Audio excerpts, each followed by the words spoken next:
This is how most stores feel about letting you try their video games. This is how we feel. Funcoland, more video games than anybody else at half the price. Welcome back, everybody. This is episode 19 of The Variant Verdict. My name is Joshua Onimus. Shawn Kelly. And tonight we're going to do something a little different. We're going to take a look at a documentary. It's kind of an indie film, director Kevin Flynn. It's called Not For Resale. It's a video game store documentary. And we're going to talk about the nitty-gritty of what the film's details are. So the way I found out about this, just for starts, I listened to the Completely Unnecessary podcast hosted by Ian Ferguson and Pat Contry.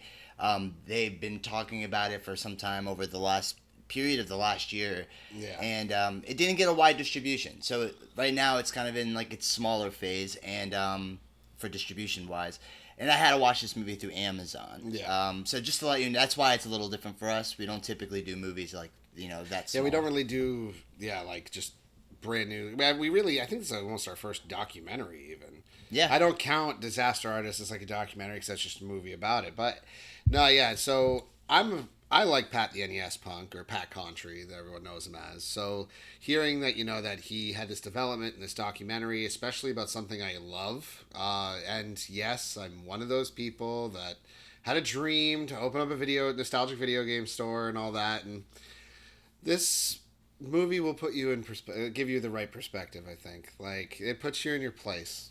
And I think it sets it's like what our entire channel is kind of predicated around is people's love of retro gaming. Yeah. So I don't know if our channel would exist if the fans of this kind of thing didn't exist, and yeah, I mean, especially because I actually am a video game collector, so the way they would describe it in this about how like it's the nostalgic feeling that you get, it's so true. Like, so everything that they go on, like, I was able to connect with immediately. Well, yeah, let's start with, like, the movie's theme is kind of, it jumps around a little bit, but kind of stays within the same topic, and that is where retro gaming will kind of go in the future, and it's also kind of mixed with the theme of where's physical media going to be, what is it going to be like now, or what's it like now, what's it going to be like in the future. And will future generations even latch on to that same way that like we did, because it's intrinsically tied to our memories, these video games, Yes. And I think that's why when we get old enough, we get jobs, we grow up, we have the money now to buy these physical things and bring them back to our life. And it's not necessarily because we're dying for the game, but the memories that are associated with it. That's kind of the argument they make, which I think we all can agree with. Yes, which is true. Like, there are games that I have in my collection that I would not think of or, even bother, but I'll bust it out randomly and it gives me the feels. Like, do you remember some of the places you bought some physical games at when you were a kid? Everyone's got like those game stores. Well, I grew up in the Northeast, grew up in Massachusetts. So one store that I had, which is now legend, is Funcoland. And that was a place I went to all the time. And this was back when they did have like Nintendo, Super Nintendo, all those consoles. And this is like PlayStation 1, like that, 64, like that era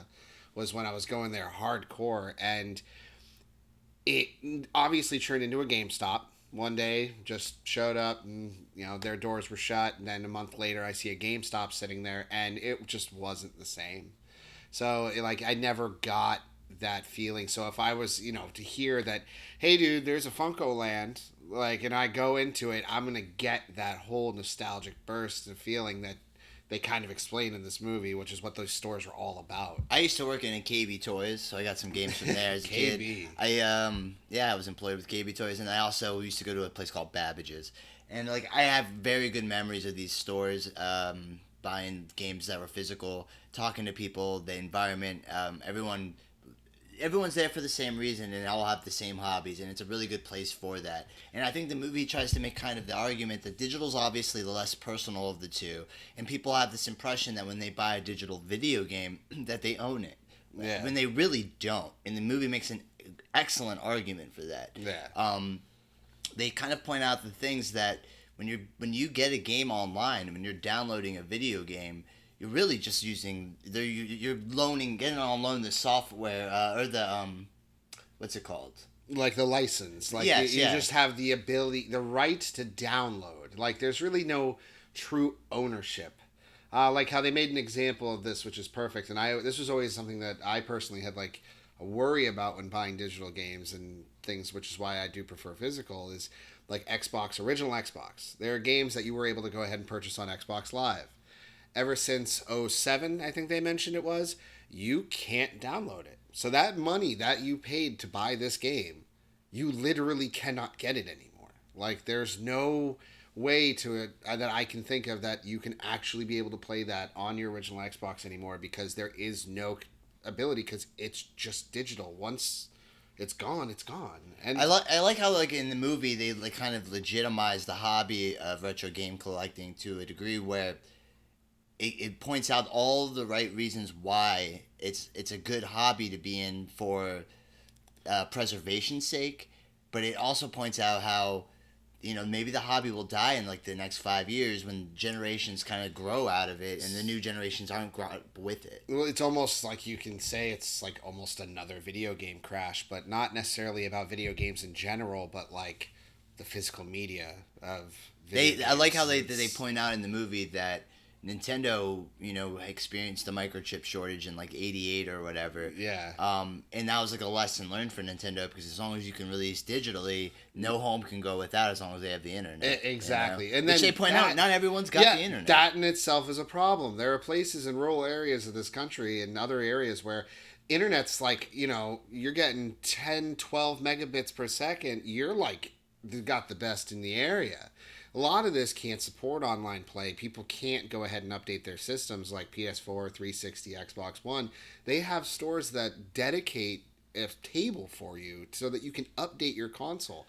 Not many people, I think, realize that at a point in Xbox 360, if you didn't have a specific update for the operating software, no games beyond that point worked. Yeah, and so they even use the Xbox One as an example that you can't get on without being on the... Is it Xbox 360 or One that you can't get on immediately without being online? You have to be on... You have to have an internet connection to set up there. Set it up. Like, yeah, so they could set it up before you left the store in case you were one of those people that lived in a place where no internet existed. Yeah, and one example that a personal experience of mine I had about like the risks, in my opinion, of digital is... Back in the early ages of 360, they actually had a Ninja Turtles arcade online. Like, you could 4-player, all of you just play online. It's still that unlimited lifestyle. I think I remember that, yeah. Yeah, now here's the thing. One day, it's just gone. You can't find it anymore. You can't do anything. So unless you had purchased it specifically from that time, and you never deleted it, not only it's only single player from that point anyway. And so think of it this way, guys: if you're a person that is so hung up on digital and you're a big gamer, what happens in 4, 5, 6 years from now when you're not into gaming and you want to get those games off and make some money back that you spent on it? There's no nothing physical to sell. copy for you to sell. It's done. There's nothing. Like, people like in this documentary, they explain that people will bring in their consoles thinking, I have all these games downloaded on it. Because it's linked to your actual like PlayStation or Xbox Live account, it means nothing. It has no value at all. It's as if there's nothing on it. And that, in a sense, really fucking sucks. Like, it's something like, that's part of the reason I do enjoy, like, being able to... And here's one thing. When it comes to buying and selling video games, you're not only, you know, you get an interaction with people that do what you love too. So I'll go to sell a game or I'll go to buy a game, and I end up sitting there talking for a half hour with the guy, which anything else I was buying, I'd spend 2 minutes. And, like, they make a good point that all these mom and pop stores, they're run by people that are huge fans themselves. If you go to a GameStop, these are people that probably just need jobs. Yeah, like, you go to these mom and pop stores, which they point out by the end of the film, unfortunately, most of the time don't make it in this economy anymore. Those people are dedicated fans that wanted to spend their lives, like, entrenched into that lifestyle. Yeah. You know, retro gaming. Like, they know it. So what better person to talk to than an actual person about the product? You would think, but then there are companies, like you said, GameStop, which almost discourage like, they don't want employees that know this information. They just want employees that are going to sell the game. And to the movie's credit... These people are, in my opinion, the right people to sell those games. So their fucking business model was ass backwards. And I'm glad that they've never worked for them ever, because I don't go there. They suck.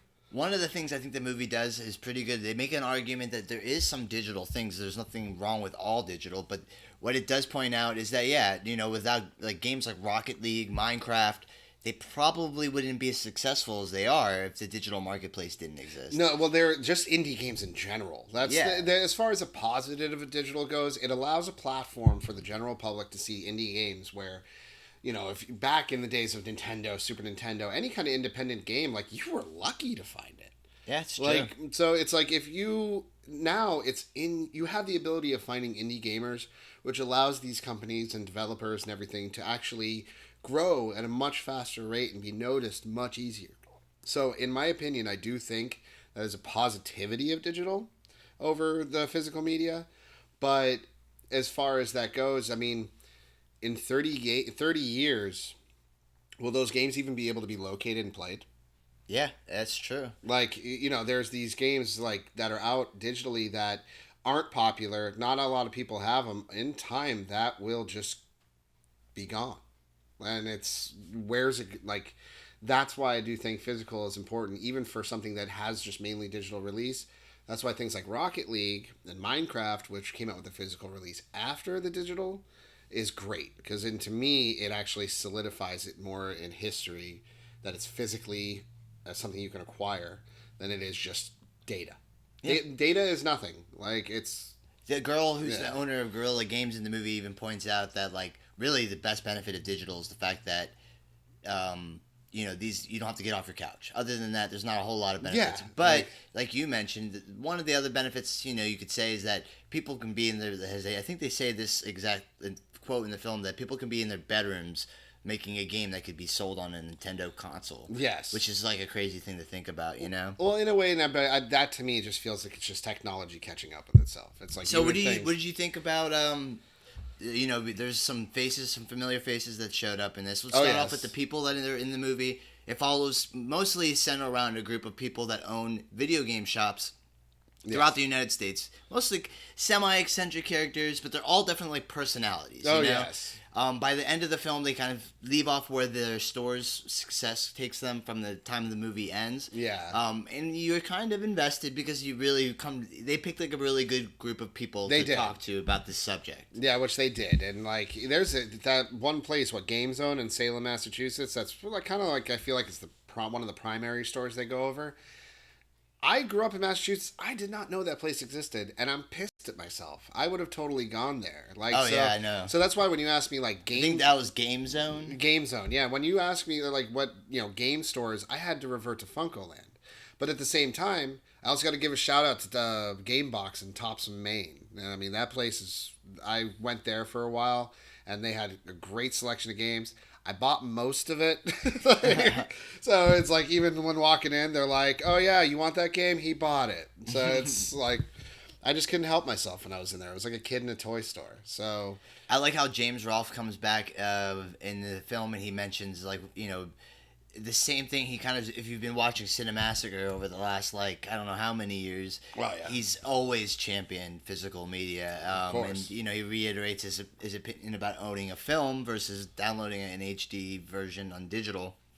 And, like, so it's kind of what you'd expect from James Rolfe. Didn't even think about the angry video game nerd without physical media. Doesn't exist. I mean, not quite the same capacity, yeah. True, but, like, imagine if that was the case where it's like, 20 years from now, a new kid comes out, and he's like the new angry video game nerd, but everything's digital? Like, I feel like it loses a lot of that appeal. Like, so there's something about that. And just, I don't know, the fact that this documentary does pretty much explain to you there is an end point. Like, once everything goes digital, where is this market for physical media going to go?